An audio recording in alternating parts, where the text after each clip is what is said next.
വിശുദ്ധ റമദാനിൻ്റെ കാരുണ്യത്തിൻ്റെ പത്തിലാണ് നാം എല്ലാവരും നിലകൊള്ളുന്നത്. ഈ പവിത്രമായ മാസത്തിൻ്റെ ഓരോ ദിനരാത്രങ്ങളും വളരെ വിലപ്പെട്ടത് തന്നെയാണ്.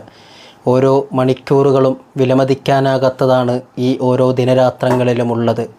അശ്രദ്ധയിലും അനാവശ്യ സംസാരങ്ങളിലും മാത്രമായി ഏർപ്പെട്ടുകൊണ്ട് നാം ഈ പുണ്യമാക്കപ്പെട്ട സമയങ്ങളെ കളഞ്ഞുകുളിക്കരുത്. അള്ളാഹുവിൻ്റെ മഹത്തായ വിശുദ്ധമായ ഖുർആൻ ഖത്മുകൾ തീർക്കലുകൊണ്ടും അതുപോലെ സുന്നത്ത് നിസ്കാരങ്ങൾ മറ്റ് ഔറാദുകളുമായി നാം നാഥനിലേക്ക് അടുക്കുവാൻ ശ്രമിക്കണം. നാം ഓരോ ദിവസവും അള്ളാഹുവിലേക്ക് ദുആ ചെയ്യാറുണ്ട്.